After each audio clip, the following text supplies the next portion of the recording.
Welcome to Tales on the Towpath, the podcast where every mile tells a story. We're two runners who spend a lot of time out here on the C&O Canal towpath, talking about training, racing, and everything that happens between the miles. From early morning runs to the stories that keep us moving. This is where endurance meets inspiration, one step, one tail at a time. So lace up and join us on the path because every trail has a story and this one's ours. Welcome back, everybody. I'm Adam Lowe. And I'm Chris Earl. And I'm Katie Lowe. And I can already tell you this is going to be a fun episode. We are excited to revisit the More Miles Last One Standing race recap or I guess the event that took place Saturday into Sunday just this past weekend.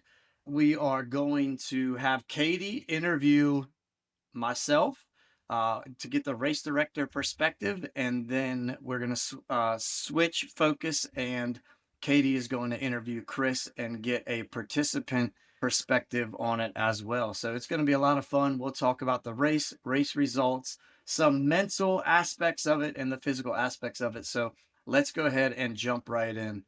First of all, though, Chris, how was your day today? I don't think I could say online how my day was. Okay. But we'll go with it's much better now. How about that? All right. Perfect. All right, Katie, we are ready when you are. Okay, well, it seems natural to start with what is the Backyard Ultra, Adam? Can you give our listeners an idea? Yeah, so I think we touched on this a little bit when we talked about Capital Backyard. But if you missed that episode, I'm not even going to try to give you a number, maybe like episode 17. I have no clue. But the Backyard Ultra is a 4.167 mile loop every hour on the hour. And basically, like for example, this race we started with 80 runners. When you finish your loop, you come back. If you finish it in 45 minutes, you have 15 minutes to rest, recover, eat, sleep, whatever you want to do before the next loop or next yard starts. You have to be in the box, moving forward, ready to go when we yell go, and then you are able to start the next yard. If you don't make it back in time or you don't make it into the box, you are not able to continue. And the race just goes until there is one last person that completes that final yard. That's the Backyard Ultra. Well, can you give us a little history on the More Miles Last One Standing Backyard Ultra specifically? Sure. So the More Miles Backyard Ultra started in 2020. Lauren Kramer started it as a virtual challenge because there were no live races going on back in the COVID era. So we did it 3 years virtually. And I say we because back then I participated. I know after the first year, Katie, did you do all three No, virtual? I just did Yes. 2. Two. Okay. So the first year, Lauren put them on virtually, but you had to run 1 mile every hour for 56 hours, I believe. And then we went to a tiebreaker. So the tiebreaker, you had to complete 2 miles and then 3 miles and 4 miles, 5 miles until there was no one left. And you only had to complete the mile in the hour. So we kind of figured it out that you could do a mile at like 1:50 a.m. and then do your next mile at 2:01 a.m. and then that would give you about an hour and 45 minutes to rest and sleep. So we kind of figured out a little system there to cheat it a little bit. You didn't have to start on the hour every hour. That was for the first 3 years. I think there was a couple variations of how long we did 1 mile for, but it was pretty much the same. 1 year it was just 50 miles, just 50 hours, and then you started. But it was always the 3rd day. Yeah. So for 50 hours, you were doing 1 mile during that hour, and then we went to the tiebreaker. I think the last year it must have changed maybe every year because I think the last year was 48, exactly, 2 days, and then you started in. Yeah, I think it went from 56 to 50 to 48, if I remember. But that was the first 3 years. And then COVID was obviously over. Virtual events were kind of going away. So Lauren brought us, Katie and I, on board. and asked us to help her bring it to a live event. And the three of us working together have now done that for the past 4 years. This is our fourth year doing the live event, and each year it's gotten bigger in participants and it's gone longer and longer each year. So we decided, after looking at a bunch of different spots in the area, to host it at Manadokin Camp, which is near Sharpsburg, Maryland. It's the best place we could find that had kind of exactly what you need, minus the road loop. There's no road place to go, or the night loop, I guess. But the Manadokin area was the best area that we could find around here. So that's kind of the 7 year history of the event. Can you describe leading up to the race this year? What were those couple days just right before the race? How did you handle that, and what did that entail for you? Yeah, so learning from like previous, I guess, mistakes is the best word. We kind of learned to space out the work. So the first year we did the race at Manadokin, Lauren and I decided it would be a good idea to do course cleanup like the day before.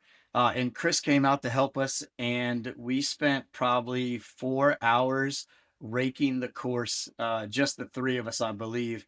That it took forever. I think we all left with blisters, and we were so tired the day before the event, and then the event came. So we got a little smarter. This year we had a course cleanup the weekend before the race, and we probably had 15 people come out and help us. So we divided the course in half, and we were done in under an hour with course cleanup. So it was really good that we did it that way. That took a lot of the pressure off.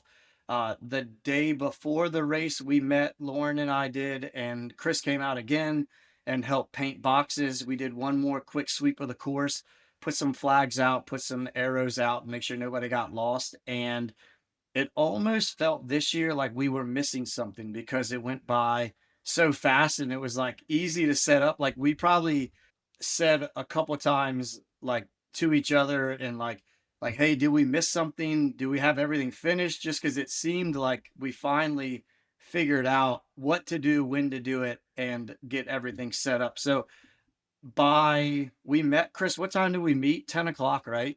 And we were done by 1, and then we left, and then we came back for a packet pickup, which was 6 to 8. We were back by 5, and we had packet pickup there, and we were ready to go. So it seemed to go by a lot smoother this year. Sorry, I froze, but I'm back. I don't know That's what happened there, but yes, you were right. It was 10 a.m. yeah. Yeah. And just as a little side note, Chris looked it up. The Capitol Backyard Preview was episode 22, and your recap of the race was episode 24. So just for the listeners out there, if you want to go back and catch any of that. And what did I say? 17? You said 17. I knew you were way too early on that, but you were actually a little closer than Okay. I even thought you would be. So, a lot of times runners don't understand what the other side of this putting on a race entails. What are some things that runners don't realize race directors are dealing with during the event? There's so much. At one point I think I went over, and Chris, do you know how bad I am with names? So tell me the name of your crew, the guy that came to help you out. Remind me his name. Jeremy. Jeremy. Okay, Jeremy. so I walked over there at one point, and Chris had his tent set up conveniently right next to the porta potties, and I walk over there, and he says, "Are you having fun yet?" And I said, "Yeah, it's a great time until I have to come over here and stir the shit." So like I literally had to go in and make sure that like the porta potties were not overflowing, and I had to restock them with toilet paper.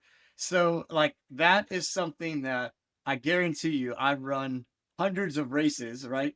And I've never once thought that the race director might have to go in there and move some stuff around during a race or during an event. Luckily I didn't have to stir anything up, but I did have to add some toilet paper, and it was all good. The other things during the race that we're doing obviously is like getting ice, checking water, making food. I spent the first few hours running around the course just to kind of make sure that people weren't getting lost, either on purpose or on accident. And, just kind of going out there to cheer people on. At one point, the Boy Scouts came to camp at Manadokin, and they did a great job like making sure they were staying out of the way. But at one point, like, one of the Boy Scout leaders had parked his truck basically right on the course. So I had to talk to him and ask him to move it. He was so polite about it, like, he wasn't doing it to be malicious. He just didn't understand that he was blocking 80 runners from running the course they needed to do. So uh little things like that, that pop up out of nowhere, and you're just making sure that, people are turning around at the right spot and coming back. So yeah, just simple things like that, that as a runner, I would never think of either. And I think some things like that I know Lauren was handling were like the results, when people came in. We have to keep track of all the runners to make sure everybody who goes out actually comes back. If we had any question about that, we would have to go out onto the course and see if we could find them. And sometimes people drop from the race and don't tell us, so we're looking for them. So there's all kinds of things like that as well. I just wanted to Yeah. throw it in there. Yeah, no, Lauren did a great job keeping track of like who came back when. And there were a couple points where, like, at the beginning, you guys were coming in packs of 20, and we were just throwing numbers into the air, and like, just, she was recording faster than we, it was kind of crazy there for a second. But just trying to keep track of everybody. Obviously, the biggest thing here is safety. We want to make sure we can account for everybody. We definitely don't want people out there, laying on the course and not knowing where they are. So just trying to keep track of everybody and make sure they're all safe. And I know I was sort of guilty of being a part of the problem. I had pinned my bib to my shorts, right? And so at some point, eventually my shirt got sweaty enough that it, was extending down and covering up the top half of my number. So I know people, as I was coming in, were calling out 21, 21, but the problem was my number was 27. And so I'd be like, oh, I'd go over to Lauren and be like, no, I'm actually 27, and make sure she had the right number. But Yeah. I started thinking about, man, that must be really annoying for all of you trying to keep track of everyone. So when we timed Amani, just to throw it back a week, I was the one taking the numbers when people were coming in. And based on how people are dressed, sometimes they put a jacket on over top the number and we don't even see the bib. Sometimes it's on their back, even though we've told them that it needs to be on the front. So people a lot of times don't think of those little things. It doesn't seem like much to them, but on the other side, there's a reason why we tell you to put them on the front or make sure it's visible. Make sure you hear your number when you come in, so you know that we accounted for you to having come back. There's a couple points to there, Chris. So like, the good thing is by a certain point, we almost started memorizing who was what number anyway. And like, so the people we knew was easy, but by the end of the event, like, we see somebody coming up the hill and we're like, all right, that's number 27. That's number 32. That's whatever, so that's the pretty cool part of it. Yeah, the other good thing about this race is that when we say go, like, everybody's gone again. So we do have time to do other stuff, right? Like, so there's time for Lauren to update the results, to take pictures of the DNFs, to have them sign the board and get their award. But there's like all that little stuff that you're like, all right, let's get this done so that we can do the next task. But it's pretty quick, like moving pretty quick during that time. With all that going on, at what point during the race do you finally get to relax? Or do you ever get to relax? I probably relaxed for the first time around 10 a.m. Sunday morning. I think. Like, I actually, like, fell asleep in the chair for about 15 minutes, and that was like the best 15 minutes of sleep I had, like, before I took a big nap that afternoon. I think there's a couple runners left, and I could confidently like take a little break. My problem is, like, I don't want to miss anything, and I still want to like help everybody that I know and like encourage them to keep going, and just like, it's cool to be a part of it. So like, yeah, I mean, I felt relaxed in the in the, I guess, perspective that everything was done and everything was working properly.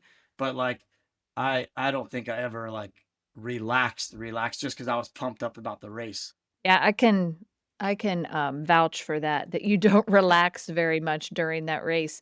I was sitting right beside him whenever he went to sleep for those 15, 20 minutes. It probably was only 15 minutes, and whenever he finally, like, he just at some point popped open his eyes and said, "Is it over?" And I was like, "The the race? Is it over? Like, is that what you mean? Or is your nap over? Is that what you're talking about?" Because he had only been asleep 15 minutes. The people who had left weren't even like, they probably weren't even halfway through the loop. So, but, that kind of goes into it. You said you fell asleep at that point in time. Do you want to talk about your sleep strategies, being an overnight race, a race that could go, I mean, some of these things go multiple days.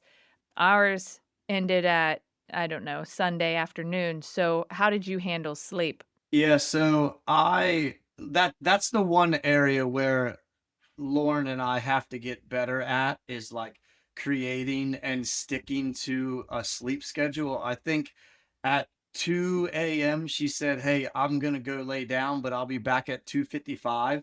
And that was like the only sleep that she had. So like if it would have went into the next night, we might have been getting into a little bit of trouble. But yeah, for me, my sleep strategy is to stay awake. Like I don't want to miss anything. And like I think I did take like a 10-minute nap at like 2:30 and then again at like 3:30. Um, but like, yeah, I don't know. I don't want to miss anything. So I don't know. I just get excited and I feel good. And but if it goes into a second night, I think we could be in trouble. So did you actually set an alarm for those 10 minutes, or did you just realize you had closed your eyes and woke up like 10 minutes later? No, I did have a 15-minute alarm set both times, but I woke up before the alarm went off. So yeah, like because I that's what I worry about too. So I guess I should like my main job at the race is to blow the whistle with 3 minutes to go, 2 minutes to go, and 1 minute to go. So if I oversleep, we're in trouble because then maybe everybody oversleeps and then yeah, the race is not in good hands. So that kind of makes me nervous as well. So Yeah, that's definitely something that you're nervous about. And that's a big job because the three whistles with 3 minutes before the top of the hour, the two whistles and the one whistle, that is an extremely important part of it because that's what's warning the runners that it's time to get into the box. Because if they're not in the box by the top of the hour, they're out. I will say that Adam's saying this is something they have to get better at. It's something we've known every I know single every year we year. say that. Every year we've said the same thing. And this year I said, "Okay, Adam, you say every year we have to figure out something with sleep because what happens is the listeners just need to know. Here I am as like kind of the alternate, the assistant to the race directors really for this race, and I always sleep. I slept for 7 hours that night. That's what my watch said, at least. And I feel guilty afterwards. But I was literally falling asleep at 9:45 on Saturday night. And my ideal was, okay, I'm going to go ahead and let myself go to sleep because I'm tired. I'm going to get a couple hours, and then Adam can wake me up. I will have had a couple hours of sleep, so I'll be able to stay up while he sleeps a little bit. I can blow a whistle just like Adam can. I may not be a PE teacher, but I'm sure I could do it. I practiced my whole life for this moment. I mean, I know you cherish that whistle on race weekend. So yes, Katie is right. She did tell me that beforehand that she was going to try to get early sleep and to be available later. The other issue with this race is the 1 a.m., 2 a.m., 3 a.m. area is where a lot of people drop. And that's where, like, I know it's not my responsibility, but that's where I feel like a responsibility to make sure that I'm there and try to encourage them to not drop and try to go again, or that, like I should be there to greet them when they finish, if that makes sense. So it's hard to sleep when that first night when a lot of people are dropping during that time period. Right. And I know that. Now I do know that you don't like to miss any of it. So I understand, but then I feel every year I feel bad because I mean it's not great sleep. I'm still really tired the next day because it's like there's whistles blowing all night long, which I sleep through several of them, but there's a lot going on, so I'm in and out of sleep the whole time. But I do get a lot of sleep compared to you and Lauren, and I do always feel bad, but whenever I wake up in the middle of the night, I'm like, "Do you need me to do anything? Do you need me to get up?" And Adam always says no. So, what am I gonna do? With that said, what's the hardest decision you've had to make as a race director? This, luckily, we haven't had to make too many hard decisions on race day. We did have two, maybe three really close calls this year where we had to remind people while they were in the box after that last whistle had blown. So, a simple one, this happened to me at Capitol actually as well, is like I was peeling a banana and then like they blew the whistle to go and I had the banana peel and I was like kind of looking around and the guy was like, "You got to take it with you," because I had it in my hand. And that same exact situation happened at the race this weekend. A guy had peeled a banana, and then, everyone else is walking forward, and he's like looking around for a place to ditch it. And like I told him, I was like, "Hey, you have to carry it with you now." And he was like, "Really?" And I was like, "Yeah, you have to take what you have with you in the box." So he put it in his pocket. Now, whether or not he threw the banana peel in the woods later, right? I mean, I didn't see it when I did course cleanup, but that banana hopefully was stayed in his pocket that peeled it. We had another one where somebody wanted a hat, so their crew ran back to get a hat for him, and after I blew the whistle, they were moving towards like the woods area, and like the crew guy ran up to where the ribbons were, so already on the course, and they were about to hand him the hat, and I had to like scream at him not to take it because if he would have took the hat, he would have been we would have had to disqualify him. So luckily, that handoff didn't take place. And then the third one was a guy came in with about 20 seconds left, and his crew gave him a like plastic like water shaker bottle, and then they took the empty handheld that he had and filled it up, and I had already blown the whistle to go, and he was kind of standing there, and I was telling him, "Hey, you got to go, you got to go." And he was like, "Can I get my water bottle?" And he reached it out to exchange, and like if they would have exchanged bottles, we would have had to DQ him. So luckily he kept the shaker bottle with him and ran with that for the 4 mile loop instead of trying to change out. Like that would be really a really bad decision to have. I mean, it's not really a decision. It would be a bad way to be DQ'd, though. If we had to tell them that's how your race ends. So, Adam, as a runner, I had a very almost similar experience.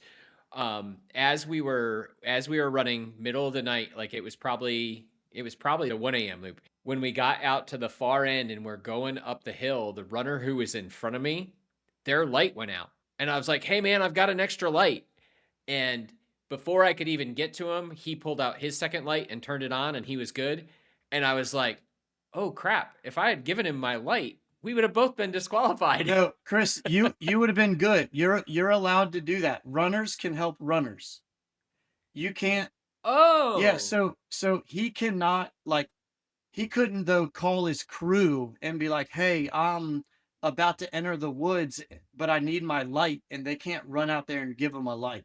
So yeah, if you had somebody that needed like a gel, yeah, you can help each other. Runners can help runners. oh, that's good to know. I Yeah, didn't realize that. yeah. So, So And actually, I'm gonna wait, Katie. I'm gonna tell that story later. Okay. okay, So I have a story sorry. about that I'm gonna tell in a few minutes here. Okay. But yeah, runners can okay, help okay. runners, but they can't get outside help uh, during the yard, if that makes sense.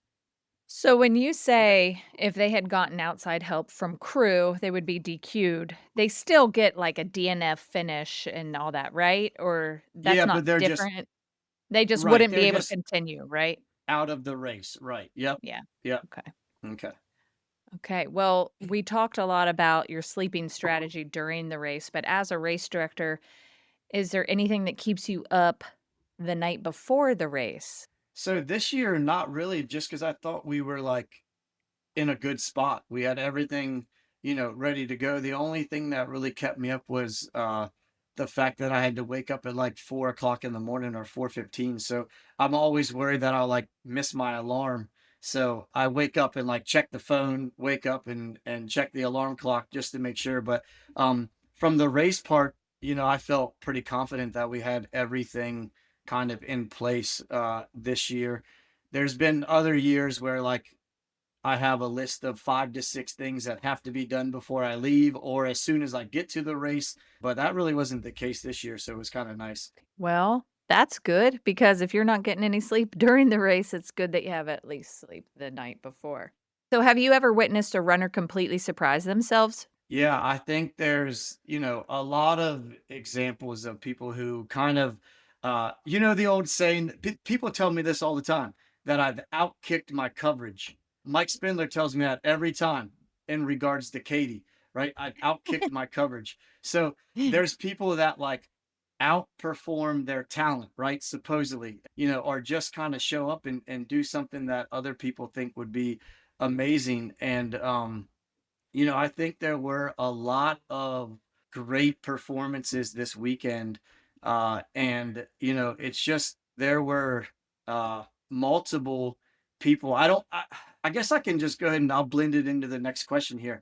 But one of them was Eli, who just I don't know if he surprised himself, but I'm not gonna lie, he surprised me. Every time he came back, I was like, he's coming back for more. Like he just kept coming. So I'll give you a little bit of background. Eli just started running maybe 6 months ago, and he has completely caught the bug. Samir's kind of taken him under his wing, and he's been coming to the pub runs. Katie actually gave him a training program online, the Hal Higdon training program, to complete his first half marathon at Hub City. Well, we were talking at one of the pub runs, and we were talking about Hub City, and well, I don't actually remember if he had planned that yet or not, but he was like, "I just don't know. I want to get more into it, but I just don't know like how much to run and when to run it." And I'm like, "Well, I used an online program when I ran my first marathon, and it was good enough. So if you're just worried about finishing a race, then you can definitely find some things." I was like, "I'll send you a link." And then he ended up using it and he crushed it. Yeah, so he obviously PR'd at Hub City half, right? He ran like a 140 something. 2 or And 3, something like yeah, that. yeah, and then he's been running obviously ever since. And 2 weeks ago, he did a 20-mile trail run with Samir, and that was his longest race ever. So he shows up to more miles and he puts down 100K, runs 62 miles. Like I said, he came back at like mile 40, and I was like, all right, he's still in it. He's still working.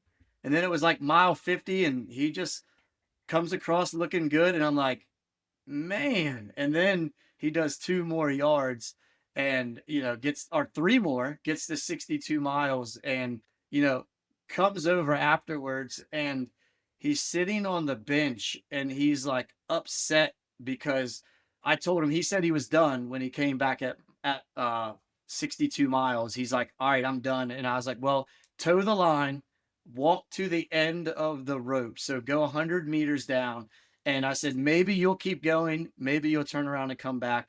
And like he turns around and comes back like 30 seconds later. And he sits there for a few minutes and then like he goes, I didn't think I would be this sad. And like it was Oh. over, like so he kind of felt bad that he gave up. And I'm like, dude, you just PR'd in distance by 42 miles. Like that's no joke. And then so we got him situated. He went away for about 10, 15 minutes and then he comes back over. And last year when Samir won the race, like I cried just because like Samir like had kind of come from, nowhere and like just won this race. And I know it was a big deal to him. And so then Samir started tearing up and like he got mad at me because I made him cry in front of his wife, and it was a good funny story, right? So Elijah comes over, and I was like, don't tear up, don't tear up, don't tear up. I could feel myself starting to. So like I actually like stopped walking towards him a little bit to like gather myself. And then I came over and I said something to the effect of like, I've seen a lot of like stuff in the running world, a lot of experiences, a lot of races. And, you know, it takes a lot to really impress me. But like what he did really did impress me to go from a 20-mile long run to a 62-mile run. And half the time he looked good. Like during the race, he looked like he was still having fun. I think just like his legs just got tired, right? But for his Sure. reaction to be, yeah, his legs, for him, his reaction to be sad that it was over, like that spoke a lot to me. And I was impressed by his performance. He was the DFL going up that last big climb to the turnaround on like 6 yards in a row. And I thought, okay, he's probably done. But like, as you said, Adam, like if he was at 40 miles, that was double his longest run ever, which he had just done like 2 weeks before. And I would get in the box and we would start and I'd look over my shoulder and there's Eli going back out. And I was just like, this kid is amazing. And when he was done, he came over and he's like, good job, just keep going, And I was like, man, I am so proud of you. I said, it took me 35 years of running before I ran my first 100K, and you've done it in your first 6 months. Like, Yeah. it's awesome. I can't wait to see where this kid goes. Yeah. Yeah, absolutely. I love his attitude.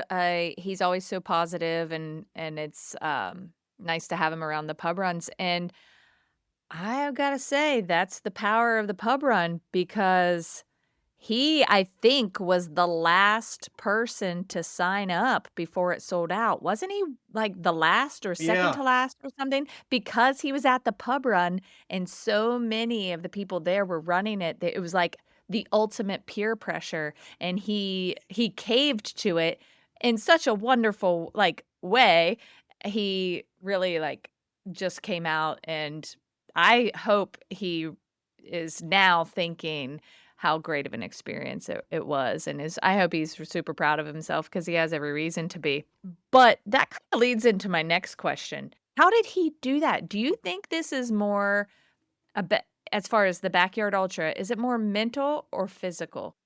It's definitely mental, I think, right? Like there's runners who physically can run, forever, right? Or they can just go, and like if they're not mentally in it, they're just not going to go anymore. Like I'm not going to throw my man Brian under the bus. I'm going to leave his last name out of it, but I'm going to throw my man Brian under the bus, right? So he finishes and he comes over and he just goes, I don't want to run up that hill again, right? Which is completely understandable. Like that hill is, like it's not fun, right? So he was done, right? And he physically could run up that hill. He probably could have done 10 more yards, right? But he mentally didn't want to do it. There were so many other instances during the race where you could just tell like people were just beat mentally, right? They were tired. They were, just they didn't want to stop and start again. I mean, that's what happened to me at Capitol, right? So like you just kind of get to a point where you go, I don't want to do another loop or another yard. I'm just done mentally. So I think the mental part is by far the biggest aspect. I agree, right? Because there's two aspects to when you're done in this. You either refuse to continue or you time out. And I I would be curious, Adam, if you went back and looked, what percentage are refused to continue versus actually time out on the course? Yeah, I was just thinking the same thing. Like, I bet we could go. Well, I know we could. Lauren has it in her notes if she saved them on who refused to continue or who did not make it back, in time, or I guess started a lap but didn't finish. So we had a lot of runners also start their next yard and then come back after about a mile because there's a easy dropout point that you can take. And that's obviously what you would like to do, right? Rather than quitting in the chair. And that's what I explained to Eli when he told me he was done. I said, okay, well, you got to start the loop because you don't want to quit in the chair. And, he didn't understand what that meant, but I explained it to him real quick. And he said, okay, yeah, then I'll do that. And, I was just wondering if he would go further. But he did come back. He was done, but he understood what not quitting in the chair meant. Okay, so the backyard ultras really create such a strong community atmosphere. Why is that part of this race format? Yeah, I think the biggest part is the runners are competing against themselves for the most part until it's down to about three or four, right? I was texting with somebody today and told them that like out of the 80 runners that we had for the 4 mile challenge, there were probably seven or eight maybe who thought they had a chance to win if they were being honest with themselves, right? The rest of the people are there to push themselves and push each other to new limits, right? So Eli did 62 miles and that's his PR, by a lot, right? And uh we'll get into Chris's race as well here in a minute and he PR'd by a lot and like, but he can't do that if that community's not helping him along the way. So I think just they just are there to help each other.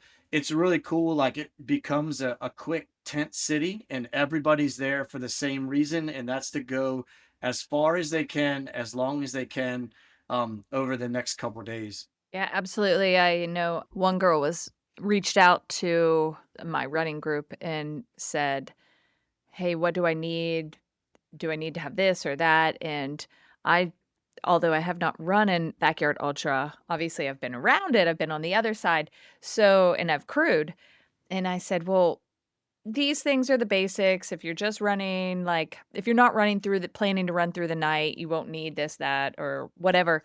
But I said, also, if you need something or you need to get under a tent and you don't have one, like people will be there and allow you to come under their tent. People will be there and hand you a gel if you need one or a salt tablet or things that type of race is just filled with runners who want to share if they can or help each other out because you're right, it is them versus them and you can't play defense. So it's just how long can you run? Unless, well, you can play defense if you're Jeff Mall and you want to build a beaver dam halfway through the race. Anyway, go ahead. Go ahead. Last. Well, just to wrap up this part of today's episode, what's one story from the race that perfectly captures what the backyard ultra is all about? All right, so Chris, this goes back to your helping runners helping runners. So here's a great story. Scott, who won the race, was running on one of the nighttime loops and his headlamp turned off and he had no extra batteries, no headlamp with him. He was far enough away from the finish to where if he didn't get assistance from another runner, he probably wouldn't have made it back in time just because how the terrain is. So Danielle, who actually got the assist, was near him in front of him. So he yelled up ahead to her, and she actually had an extra battery with her.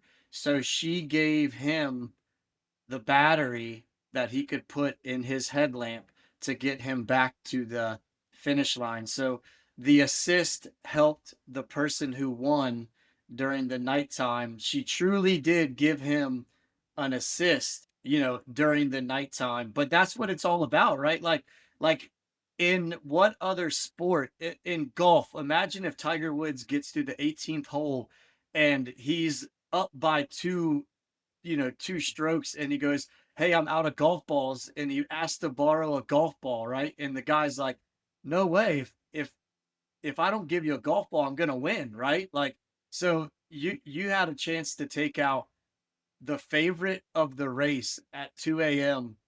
by running away from him as fast as you could with no light. And, she decided, I think she did what 99.99% of us would have done, right? And that's to give him a battery and help him out. Right? So that's what the backyard ultra community is all about. Really, it is.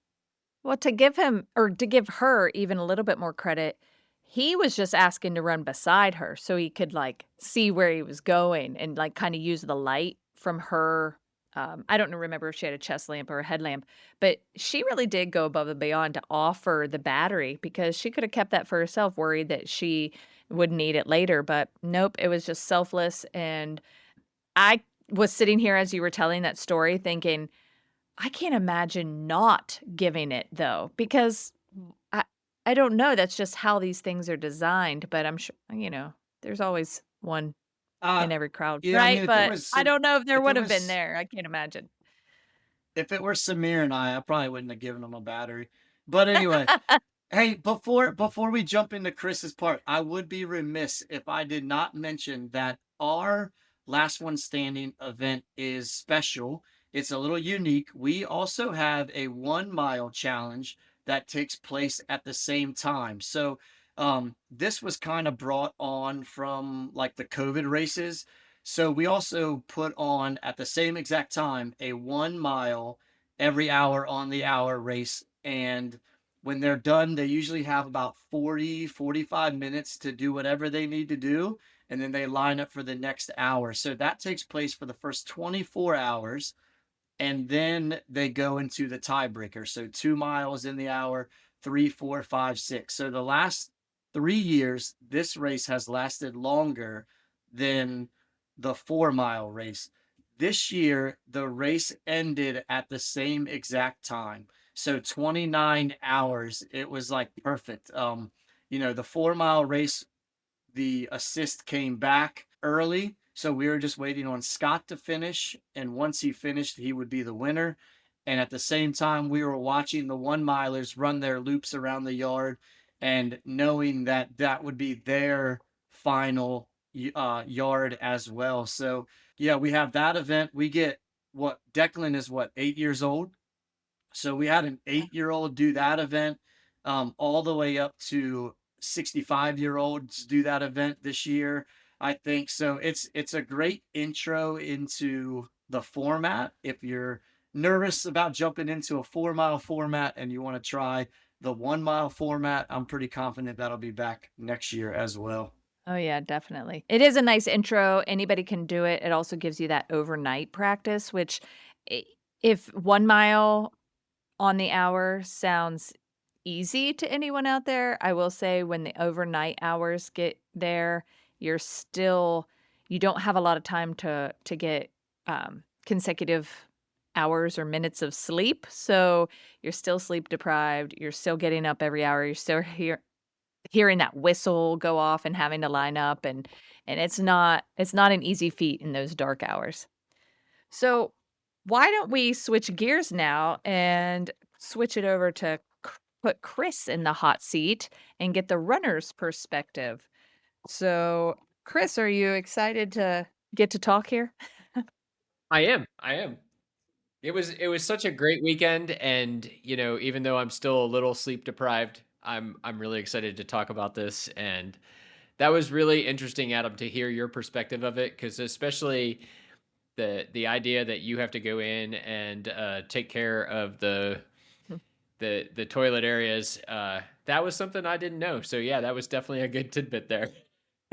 Well, luckily there wasn't much maintenance. It was more of just adding toilet paper, but it is scary when you walk in there thinking you might have to stir some stuff around. But anyway, I I just want to Interesting. make sure you've got a separate spoon for that. no, that was the same stick as we stirred the open fuel with.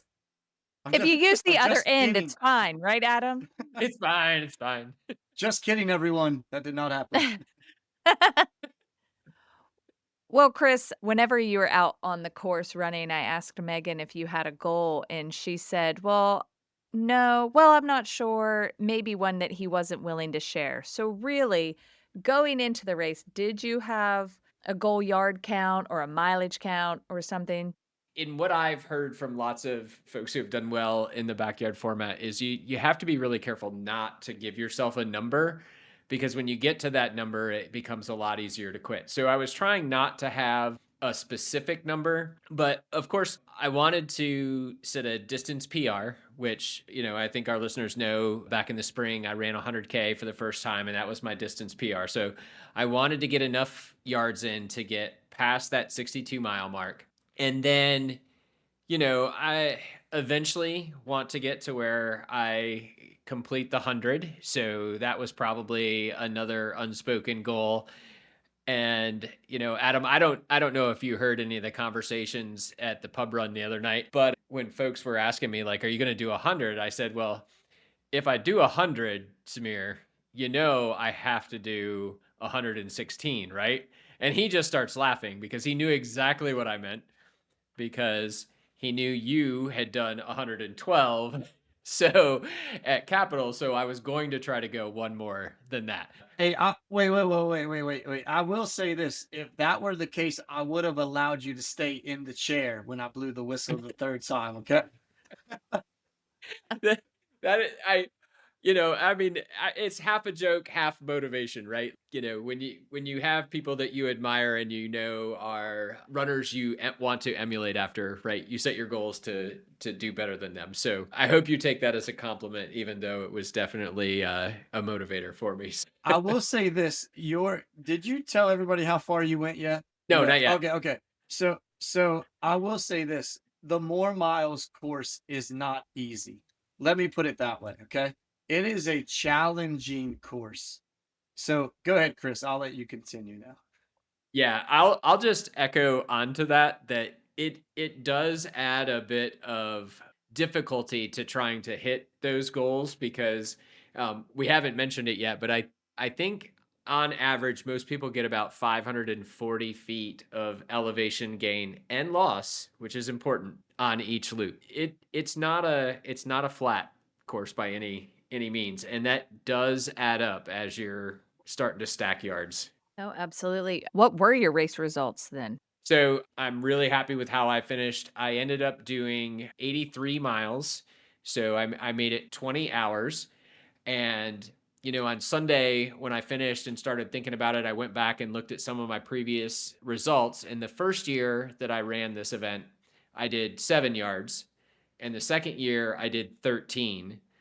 So I managed to do the same number of yards in one event that I had done in the previous two. So for me, I was pretty proud of that, even though I didn't get to that 100-mile, 24-hour mark. I was happy that where I finished, when I finished, it wasn't because I felt like I let myself down. I feel like I got to the limit of where I could get that day. So at the risk of some of our listeners thinking I'm an asshole, the first year you only did 7 yards? Yeah, if you remember, I had a really bad hamstring pull that Yeah. spring.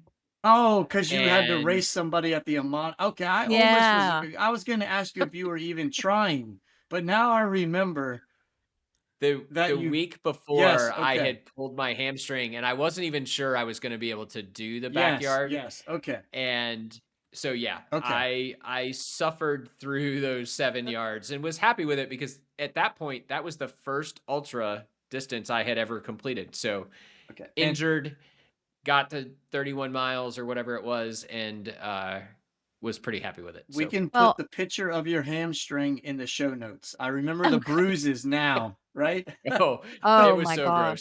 gross. So that also speaks, Adam, to not necessarily that you're an asshole, but like the expectations that Chris has set for himself and our expectations of him just based on the amount of running that he's done. Like what you do now, Chris, is not what you used to do. Like I think you're Oh, this yeah. right. So the perspective has changed a little bit. Yeah.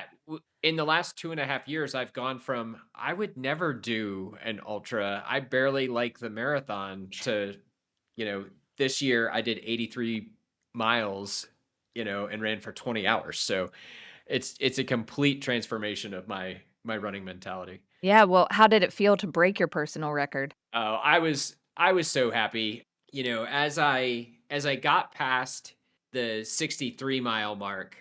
Megan was there as part of my crew. My first shift of crew had gone home, and I think, she'd been there for a good chunk of the day, and I think she was probably ready to go home.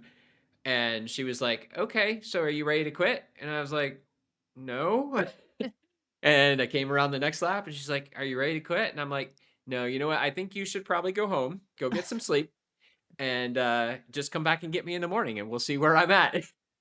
And I don't think she wanted to do that. I don't think she wanted to leave me there, but it ended up being okay. And each lap, so we'll get to it a little bit later when we talk about where I had some rough points, but at that point, once I got to breaking that, and knowing that every step that I went along the trail was a new distance PR for me, that kept me going for quite a while. Well, do you want to walk us through the moment when you knew you were going to set that PR? It was probably at about mile 55, which, if our listeners remember, that was when I had kind of the mental breakthrough during the Gorgeous Waterfall 100K, was around mile 55, where things started to feel better again and got into a groove. And that was probably as it was starting to get a little bit cooler in the afternoon too. So that probably helped. So, what do you think made the difference between this race and your previous best?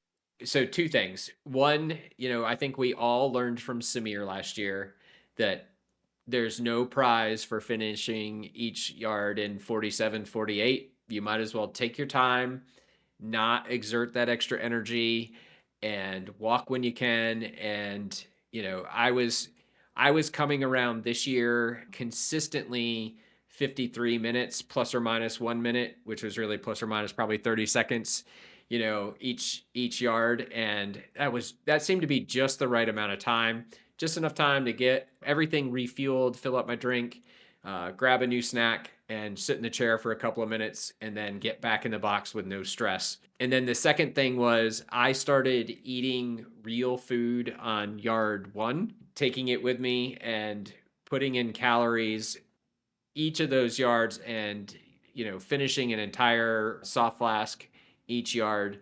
And so I did really well on like the first 10 yards of keeping my fuel just constantly going and the hydration up. So I think those were the two big things. I've never run anywhere close to this far without getting a cramp at some point along the way, and I had zero cramps the whole time. So I'm pretty sure that was from keeping up with the hydration and the electrolytes.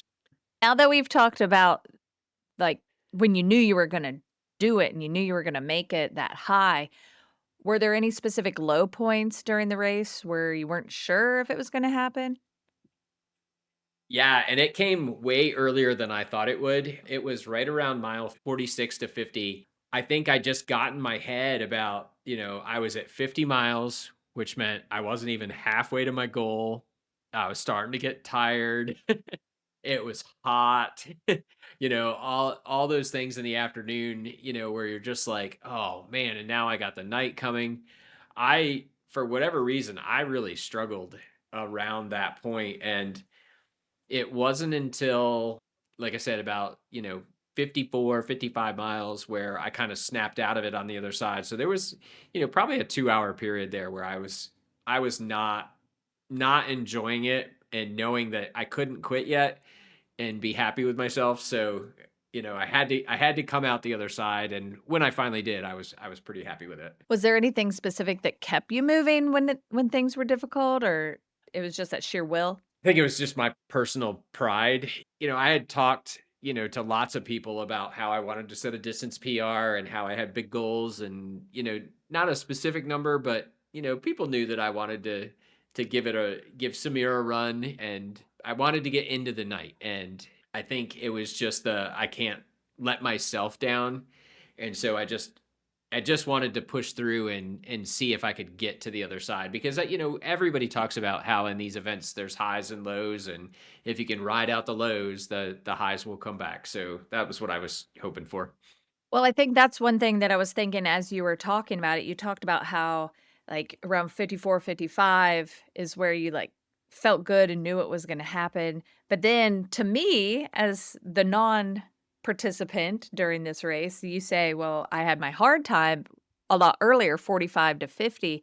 I'm thinking, oh, well, that was a quick turnaround. That's a really good lesson for everybody. But then when you put it into the perspective that it's it could have been 2 hours later, that does like give us a little idea of, okay, that might have been a long stretch for you. But the good news is I think that that is what we hear, and if anybody finds themselves in the same situation where they're in a hard spot, you can always find that turn it around basically. I think the other point too was I knew that my first shift of crew was getting ready to leave, and I think that probably was weighing on me. Like, oh, I don't know how long Megan's going to be able to stick around. I didn't know if Megan was going to leave with the first shift of crew, if I was going to be on my own then, and so that probably was weighing in the back of my mind too. I'd done this with no crew the first 2 years, so I knew I would be okay. But there is that bump you get when you get back, and your crew's like, "You look great." It's something to look forward to that you don't have out on the trail. Adam, did you want to interject? Oh yeah, sorry. I took that mile off. I was sleeping for a second. I was just gonna say, Katie, when look, y'all got me thrown off here. Katie, when you said the thing about 2 hours being a long time, it seems that way when you're race directing or when you're crewing. But Chris, correct me if I'm wrong, but when you're running, it you kind of lose all track of time. Like you're just running 4 miles and then you're running 4 miles and then you're running 4 miles. And like before you know it, like it's been 6 hours, right? But like you don't think of it in terms of time anymore. So those 2 hours probably felt like a long 8 mile run, but like you weren't thinking about it. Like imagine if you go on the towpath and you go run 8 miles and you're having a horrible run. At some point, you're probably going to turn around and go back to your car, right? And be done. And just like yeah, but that the time, the way that time feels is different when you're running in the event. Absolutely. So, two things on that. You're exactly right on the you lose track of time. Like there were many yards where I was out on the course and I was like, I have no idea what time it is. I was only looking at my watch, by the minutes of the hour, right? Even and it's so dumb because I had my watch on clock so I could look at it and see what hour it was, but yeah, it didn't register.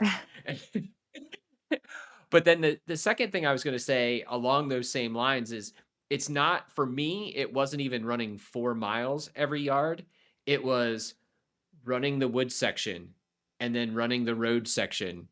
And I knew I had to be crossing the main road at 14 minutes. And then it was running around the field. It was running up and down the mountain. Had to be at 27 minutes at the turnaround. And then I had to be at 40 minutes when I came back across the road. So I was literally breaking every hour down by those sections and just trying to hit those time goals to make sure my pace was, you know, consistent to the best that I could and not too fast, not too slow, and get back with enough time to just hit those refuel points and then get back in the box. Well, you mentioned for the first 2 years that you did this, you did it solo. You did not have crew. How important were your crew and support system during the event this year? It's so important. It makes such a huge difference. I actually, now that I've had them, I don't know how I did it without them before because it's not just they have your water bottle or your tailwind or whatever ready. It's cold. It's ready to go. They pull it out of the cooler. They take your empty one. They fill it for you. They grab whatever gel or snack you need, and literally you just get to sit in a chair and they hand you stuff. And they're just there to serve you so you can get back out and run. And it's just I appreciated it so much. And Jeremy and Sherry and Megan just did such a fantastic job for the first half of my run. And then after Samir finished, he came back and he crewed for me through the night. And here I've got last year's champion sitting there helping me trying to get through and push myself to a new limit. So I mean it's huge the difference it makes. And the last thing I'll say about crew and support is when I came in after yard 19, at that point, my quads were just shot. Like I was so tired of the pain of going down all of those hills. And I I knew right that I was in danger of missing the cutoff. Like going forward on I was going to be in danger of missing the cutoff on every loop. Like I had to run so hard on the 19th loop at the last half of it to just get back, and I think I finished in like 58 and a half, and I was prepared to just quit. And as I crossed the line. Adam and Samir were there, and they're like, "Here, sit in this chair." And they literally just grabbed my arms and sat me in a chair, gave me some broth, gave me some fuel, and like I started to stand up with 10 seconds, and I probably had said, 10 times in that minute and a half, "I'm done, I'm done." And they just ignored me. And with 10 seconds, I started to stand up. Adam's like, "Sit back down." And I'm like, "Okay." And then with 5 seconds, he and Samir picked me up and they literally like turned my body to the start line, like facing the right direction. And they blow the whistle for the loop to start. And I just took off. And I was all the way down past the flag. So, like you said, 100 yards down the trail and starting to make the turn for the first corner. And I looked at the runner next to me and I'm like, "What just happened? I was going to drop." I'm like, "How did they convince me to go back out?" And I ended up running that lap. And, the first half of the lap, like whatever they did to me, I just all of a sudden had this burst of energy and it felt great for the first half. I lost it by the second half and came back in 58 minutes or 57 minutes again. But at that point I was like, I'm done, because I again had to run so hard just to get back in time that I was like, I can't do it again. And so I was a refuse to continue as opposed to a timing out. But I'm 95% sure I would have timed out if I had gone out, and I didn't want to go run 4 miles and it not count. Yeah, so I talked to Marty, he volunteered from 7:30 a.m. to 7:30 p.m. and then he stuck around and became Scott's crew along with his family. So he was there, I think, the entire time as well. But he ran Capital and he is 78 years old and he is the world record holder for the most yards 75 and older. And he did that at Capital, I think with 18 yards. It might be 19. It doesn't, it matters, but we'll figure it out. Right. So, Yeah. but he talked to me a lot during the race. And one thing he said to me was, you owe yourself a 90-minute yard. And by that, like, so he meant like you need to get out of the chair and try and just tell your crew, this is my 90-minute yard. And if I'm not back in 90 minutes, then you can worry. And that's the story that he told to Eli as well afterwards. And but that spoke a lot because when I finished, I went out about 200 meters and then came back. And, he asked me if I regretted it. And I said, well, a small part of me. And then that's when he said, well, you owe yourself a 90-minute yard in order to give it a shot to keep going. But Chris, as well as I do, like sometimes like the writing's on the wall, right? And it's hard to go out for 4 miles when those miles, quote unquote, don't count towards the race. So that's hard to get around. But I have one thing I need to say about you during the race. You were so positive and happy when you came back across the line. It was like amazing. It was the complete opposite of me at Capitol. And like I was like so happy that you were happy during the race. But I will say this, I didn't notice the mile 45, 50 like bad spot that you had. Maybe I was busy, maybe I didn't see you cross. I don't know. Maybe you hit it real well. But I noticed like yard 18, like when you came back, I was like, the smile's gone. He's not having fun anymore. And I was like, it's getting real now. So like that's kind of where like I jumped in with the chair because I was like, all right, Chris needs help now because it just got real for him. And like I could see that shift, which is pretty cool from like the race director, slash crew part to where you were having fun for 18 hours and then you weren't. And, Yeah. but to get you to go back out there twice was pretty cool. I appreciate it so much, because while I would have still been happy with 75 or 79 miles, like, there's something about the 8 on the front of that, that Yep. it just makes it sound bigger. Right, right. Well, would you say you learned anything about yourself during this effort? Yes. I mean, the number one thing I learned is that if I can maintain my fueling and my hydration, I can go a lot farther. I know, and Katie, you're going to love to hear this. I know I've got to do some more strength training, right? Because if my quads could have held out, mentally I would have been okay. It was just the how much it hurt every step on the downhill that got me. And so I will get to 100 in one of these eventually. If not this fall, it'll be, next year at the more miles, but I got some strength training to do. And so I'm motivated. We'll I see how feel it goes. I feel like that's a reoccurring theme over the past several podcasts. It's come up several times. So Yeah, it's when you run on the towpath, you don't experience the extra strength you need yeah. for that much vert. And this is my second race now of over Oh yeah. 11,000 feet of gain. And consistently, I found out that my quads can't handle it. So, All right. Well, you know what to do, Chris. yep. How about this? Were there any funny, emotional, or memorable moments that stand out to you from throughout the day? I want to give a shout out to our friend Julie. So Eli, of course, right? Most amazing story of the day.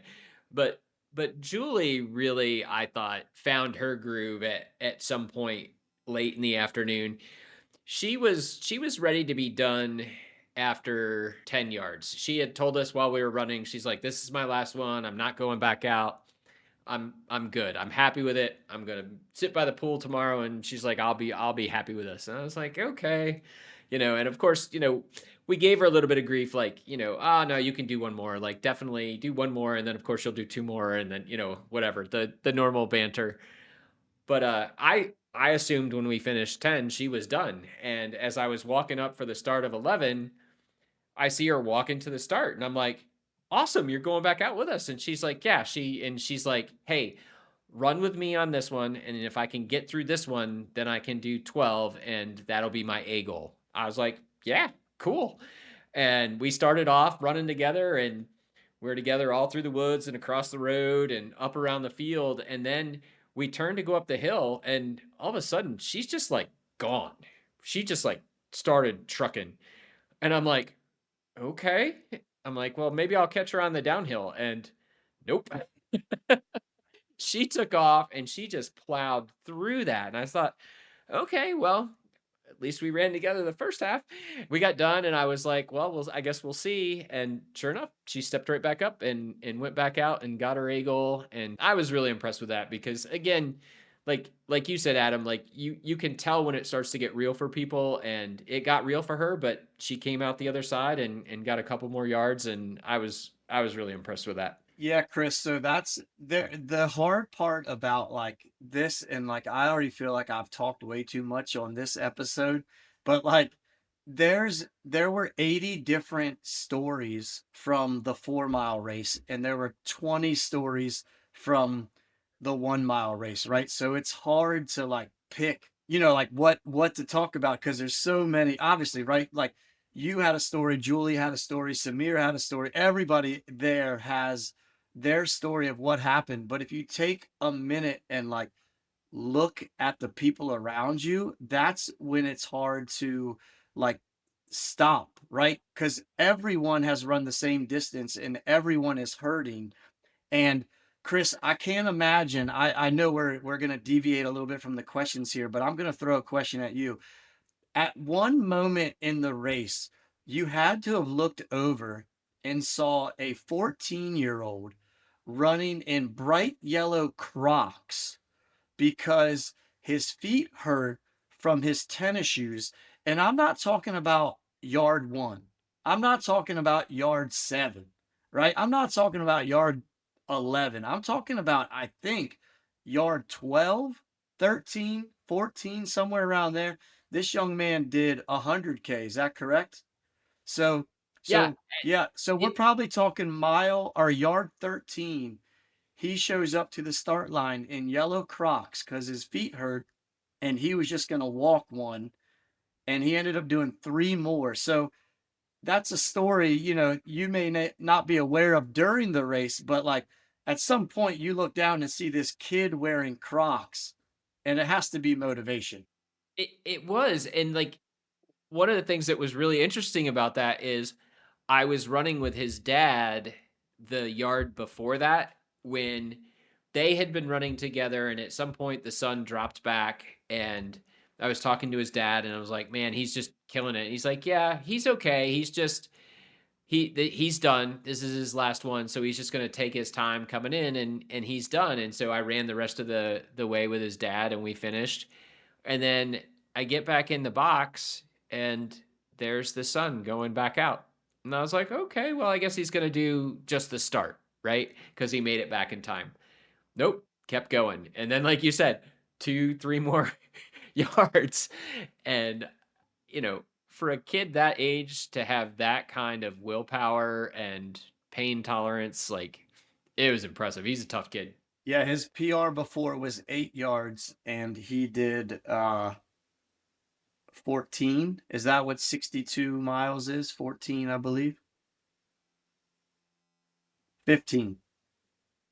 Math is hard. It's too late for math. We're recording this. Yeah. It's 8:45. Math is hard. 12 yards would be 50. Next so question. Right. But yeah, I mean, that's just another great story from the event, right? Like that we see out there. Yeah. It's just what people are willing to do and how far they can push themselves is so motivating, and it makes you want to do more, right? Because if they can do it, I should be able to do it, right? So, how do you recover mentally after the Backyard Ultra ends? For me, I guess it wasn't that bad mentally because I was really happy. I wasn't at any point disappointed that I didn't make it to the 100. I felt that I had done what I was capable of doing that day. Now the challenge is just being patient with recovery and not trying to jump back into building my mileage back up too soon. Even tonight, my legs felt pretty good when I first started out. And, for the first maybe 200 yards of my run, I was probably pushing a little harder than I should and got my reminder that I should back off a little bit. But then I did, and I kept it to 2 miles tonight. And I'll try to keep the mileage low the rest of the week. But that'll probably be the hardest part, is just falling behind in the mileage and elevation challenges. Oh yeah, definitely.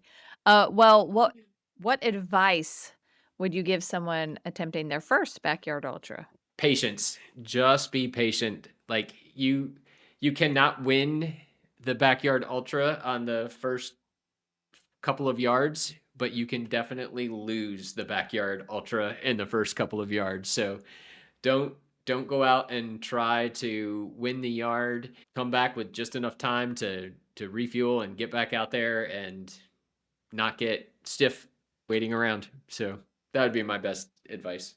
Well, you've talked about getting that 100-mile mark. Has this performance changed your goals for any other future races, or is that pretty much the 100 miles is what you're got your eyes set on?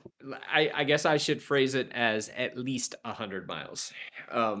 Because I don't want to set a number and then have that built-in excuse to stop because I got there. So we'll say at least 100 miles. If you had to summarize this race experience in one sentence, what would it be? That's a really good question. And I know you gave it to me earlier and I still didn't think through it. If I had to summarize this race experience in one sentence, I would say it was validation that being mindful of the pace and fueling and hydration is the secret to doing well.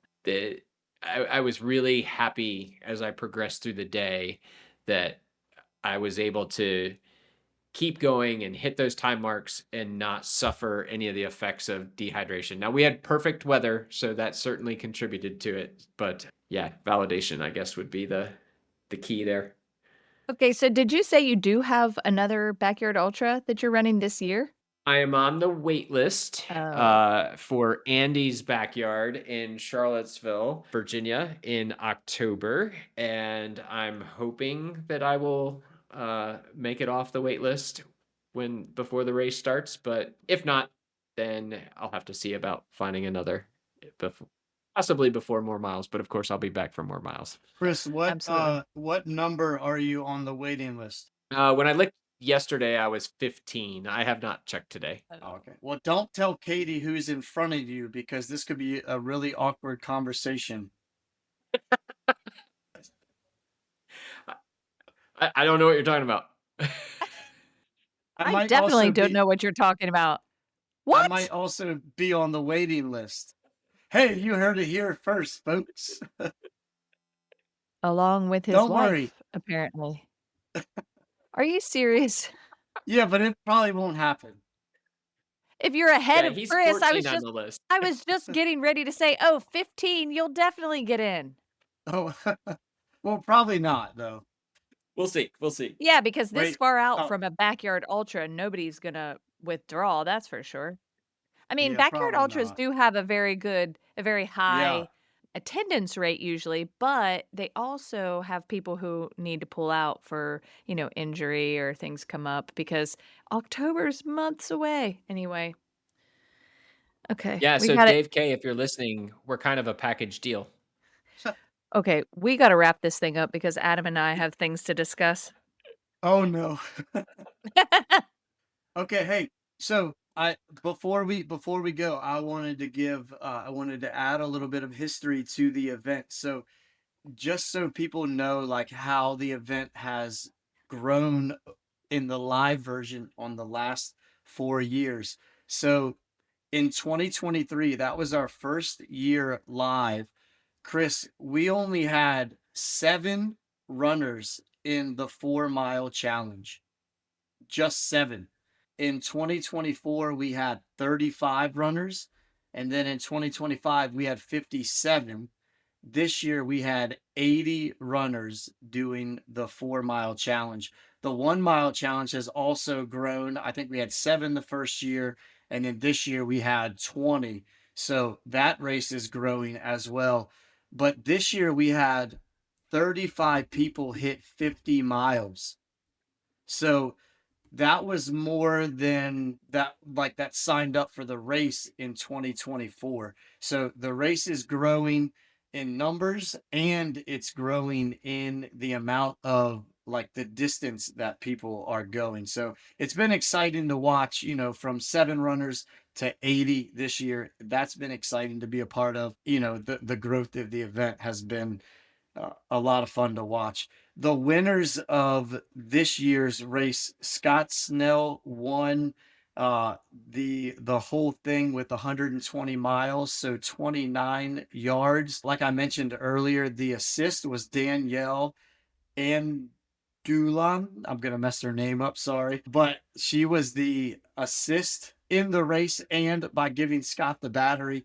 And then Brendan Morgan, who was a lot of fun to watch him just hammer the miles down. He ran 112.5. So all 3 of them, no, he didn't, but the top 2 broke the course record. And then the third place guy had tied it, I believe. And then Connor Brown was fourth with 104 miles. So we did have 4 runners that broke the 100-mile barrier. And again, this is not an easier backyard course. So those are some really good numbers on this. There's like 550 feet of elevation per loop. And the last funny story I had for you is when Scott and his son Steven came to the race, they had looked at the elevation profile before the race and they were like pretty excited about it because they saw 150 and they didn't realize that it was in meters. So when they read it and it said 150 meters, they thought it was going to be like relatively flat, but it was they thought it was 150 feet and not 150 meters, which I guess equals 550 feet. I have no idea what the conversion is there, but it should have just said hilly or running up a mountain, but it's good. So, yeah, those are some of the results. And like I said, the cool thing is we had 96 total starters. So, there's 96 different stories from the day. And, they're all pretty exciting and all worth being told. But it's cool to come on here and recap from the race director perspective and then to hear Chris's perspective of his race as well. All right. Anything else, guys? I don't think so. Just want to Nothing for say me. congratulations to all the runners who are out there, whether they did 100 miles, 80 miles, set PRs, or just went out and had fun that day. It really was a great day. There's room for all types. Yep. So next year, I believe the date is June 5th. It's the week after Memorial Day. So June 5th, 2027. Look for more miles, last one standing challenge on Ultra. Sign up if you want to look at it and check it out and be a part of next year's race and help us build a story for next year. That would be awesome. I'm sure Lauren, myself, and Katie are excited for next year, and then we can't wait to see everybody come back and get some personal best out there. Well, guys, this has been one long run on the toad path, that's for sure. I was extra winded tonight because I was fired up to tell all the stories about the race this weekend. So, if you listened this far, you probably have run a 50K. We appreciate you listening, and we'll talk to you guys next week. That's all for today's episode of Tales on the Towpath. Thanks for joining us on another run down memory lane and along the C&O. If you've enjoyed the show, be sure to follow, share it with a friend, and leave us a review. Until next time, keep your pace steady and your stories flowing.